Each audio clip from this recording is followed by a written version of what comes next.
Hi കൂട്ടുകാരെ, welcome my YouTube channel. ഞാനിന്ന് വന്നിരിക്കുന്നത്, നിങ്ങൾ കേട്ടിട്ടുണ്ടോ കുപ്പർത്തീനോ പുണ്യാളനെ കുറിച്ച് കേട്ടിട്ടുണ്ടോ? പാലായിൽ നിന്ന് വരുവാണെങ്കിൽ റൈറ്റ് സൈഡിൽ ഇടതുവശത്തേക്കുള്ള വഴിയിലാണ് നമ്മുടെ കുപ്പർത്തീനോ പുണ്യാളച്ചൻ്റെ കുരിശടി.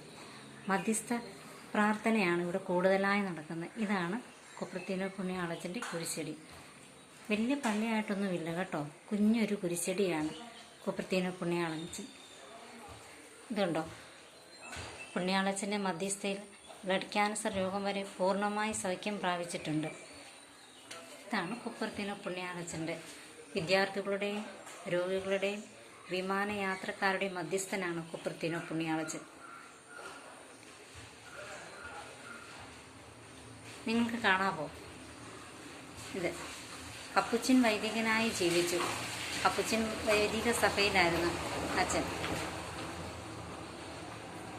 കണ്ടോ? നിങ്ങൾക്ക് കാണാമോ?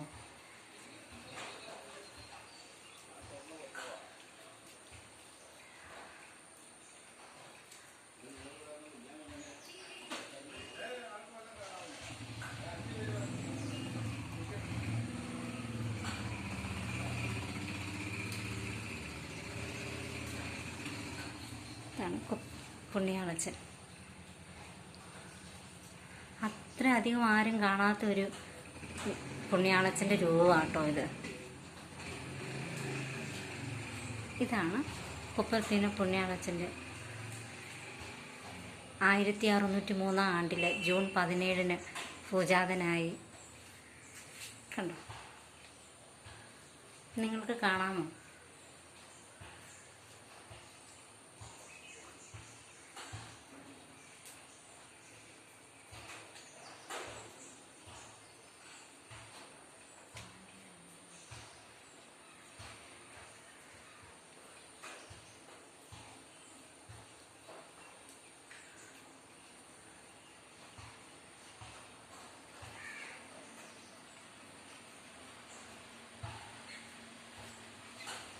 ഇത് നിങ്ങൾക്ക് വായിക്കാൻ കൂടിയാട്ടോ ഞാനിങ്ങനെ കാണിക്കുന്നത്.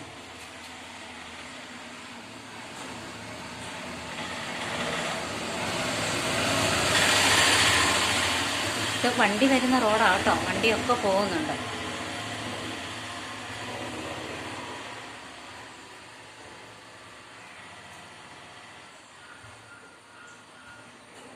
നമ്മുടെ ഇന്ത്യയിൽ ആദ്യമായിട്ട് കോയമ്പത്തൂരിലാണ് ഇത് സ്ഥാപിതമായത്, പുണ്യാളച്ചൻ്റെ പള്ളി.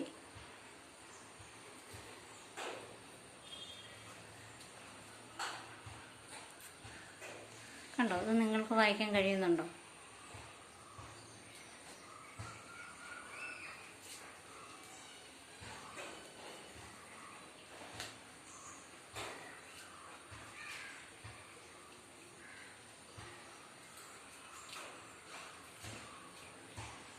തൊടുപുഴ ഭാഗത്തുനിന്ന് വരുവാണെങ്കിൽ നമുക്ക് ലെഫ്റ്റ് സൈഡിലായിട്ട് വരും. KSRTC സ്റ്റാൻഡിൽ ഇറങ്ങി ലെഫ്റ്റ് സൈഡിലേക്ക് നടന്നാൽ പുണ്യാളച്ചൻ്റെ കുരിശടി എത്തും.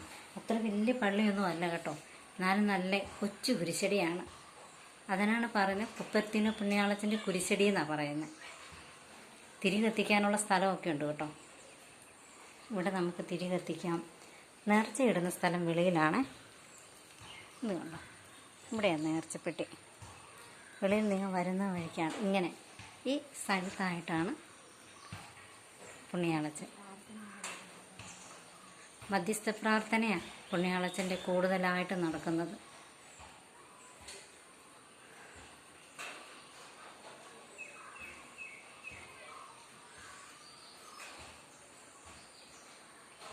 വിദ്യാർത്ഥികളുടെയും രോഗികളുടെയും മധ്യസ്ഥനാണ് കുപ്പർത്തീനോ പുണ്യാളച്ചൻ. കൂട്ടുകാരെ, എൻ്റെ കൊച്ചു വീഡിയോ ഇഷ്ടമായാൽ ലൈക്ക് ചെയ്യുക, സബ്സ്ക്രൈബ് ചെയ്യുക, ഷെയർ ചെയ്യുക. ഓക്കെ, എല്ലാവരും പുണ്യാളച്ചൻ്റെ പള്ളിയിൽ വരാൻ ശ്രമിക്കണം കേട്ടോ. ഓക്കെ, ടാറ്റാ.